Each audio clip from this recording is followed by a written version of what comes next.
So glad to be with you this morning. In my favorite time of the year, Thanksgiving to New Year's is my favorite time of the year. There's a lot involved in it. Um, we just finished a great Thanksgiving and being thankful for all the things that God has done in our lives and all that we have. And we head into what's called Advent, the preparation for Christmas. And Christmas is a lot of things. Um, for me, this was my first Thanksgiving and will be my first Christmas without my mother. And Christmas revolves around family, and there's a lot of emotion with that. Some really good, some really bad, and in between. Um, but it's just packed with emotion and feeling in our relationships. And it's gifts, it's joy, it's Christmas carols, it's parties, it's eating too much. It's a lot of things. Um, and it's easy, like every year, we have to be reminded it is so easy in the busyness of the Christmas season, and it is busy, to totally lose sight of what the core and true meaning of Christmas is. Um, and that is simply, as I'm going to share a few verses with you, it's about Jesus entering our world, our lives, our families. And so I'm going to read um, a few select verses out of John chapter 1. Most people don't think of this as the Christmas story, but John 1 through 18 is another Christmas story amongst the Gospels. Starts out this way. In the beginning was the Word, and the Word was with God, and the Word was God. He was with God in the beginning. That Word is Jesus. That's what it's referring to. And it says, He created all things. Life was in Him, and that life was the light of men and women. First thing to know about Christmas is it starts with God from the beginning. Jesus is the Word, and we find out that in Jesus there is life. That kind of sounds like, well, what does that mean? Yeah, we're all alive, but there's life. What means this? Anything that's good, any source of life, it's in Jesus. We live with all sources of death all around us. When we experience hatred in this world, disconnection, division, that's death. But with Jesus, there is life. He brings something totally different to the table. And this life is light. And it says in verse 5 that light shines in the darkness, yet the darkness did not overcome it. First thing to know about the first Christmas is this, and it's true today: a dark world. Our world is dark with hatred and wars, disharmony, sickness. It's dark. And what it says here is that Jesus is light, and he shines in the darkness, and the darkness cannot overcome it. When Jesus enters a dark situation, he comes as light. And whatever that situation is that's negative, it can't overcome Jesus as the light. Verse 9, it says, the true light, who gives light to everyone, was coming into the world. Jesus is the true light. He gives light to everyone in their lives. But the key thing in here is he was coming into our world. That is Christmas. It's when God comes into our world. It's when God comes into our house that we live in, our family, our friendships, when God comes in. And that's what he's doing. He doesn't say, hey, why don't you come to heaven and I'll give you some light. No, we can't, because we're in darkness. So he takes the initiative and he comes to us. God comes near at Christmas in Jesus. A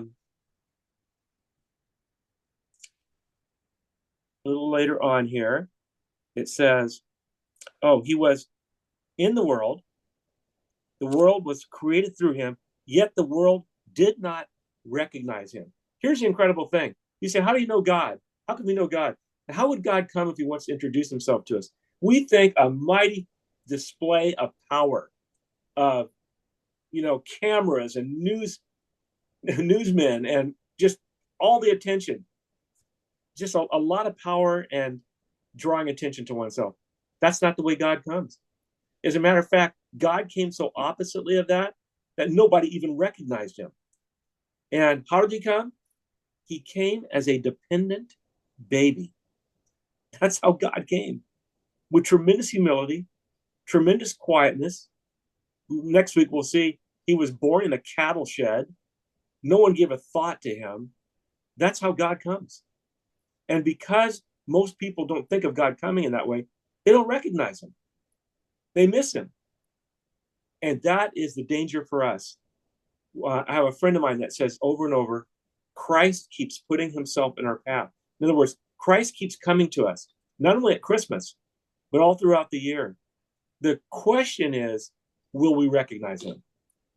Do we see him? Do we notice him? If you look for him in the big display, you're not going to find him. He will come up quietly in unexpected ways, but you have to have eyes open, ears open, and listen. I wonder this Christmas if each of us will find ways to recognize him where he shows up. He came to his own. He calls us his own. John 1:14, the word became flesh and took up residence among us. Other versions say God put on flesh and blood and moved into our neighborhood. God came to dwell with us. God came to live with us. This is Christmas. That God loved us so much. He came near. He took a road trip from heaven and he showed up at our house. Revelation 3:20 says, behold, I stand at the door and knock. If anyone hears my voice and opens the door, I'll come in and sup with him and he with me. That's Christmas. Christmas is Jesus knocking at your door. The question is, do you hear? Do you see? And will you open up the door? That's Christmas. God wanting to, why did he come? He wants to live with us. He wants us to know him and he wants to know us. Is that, that's an incredible thing when you think about it. Doesn't it, isn't it special when you meet someone and they really want to know you? They want to become friends with you. They want to reveal themselves to you and they want to know about you. That's what God does. Last verse I'm going to share with you is verse 18. It says, no one has ever seen God. No one. God's invisible. No one has ever seen him. And then it says, the one and only Son, this is Jesus, the one who's at the Father's side. First thing to know about Jesus is he has been residing at the Father's side before time began, throughout all eternity. And it'll be that way for the rest of eternity, never ending. So he's intimate with the Father. He's intimate, knowing what the Father is like and deeply in love with him. And so then it says, the one who's at the Father's side, he has revealed him. A lot of great translations of this. Jesus comes to reveal the Father to us. He comes to show the Father to us. My favorite one is he's come to explain the Father. Jesus is the one that could make us know who God is. He can explain it. You know why? Because Jesus is the explanation. Because Jesus is God. So when Christmas comes and this baby comes, who will grow into a man, this is God coming near to show us what he's like. If you want to say, can you know God? Can you know what God is like? All you have to do is read the 4 Gospels and watch Jesus interact with people and take it to yourself.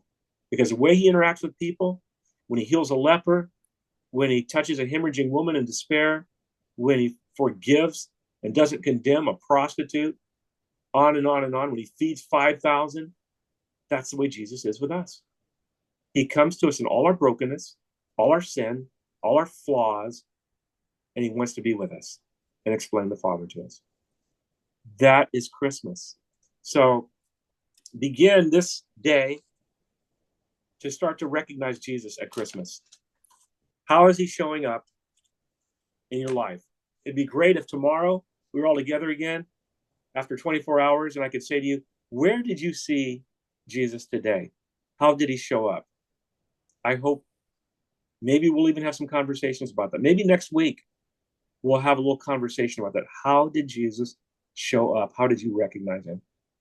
Amen.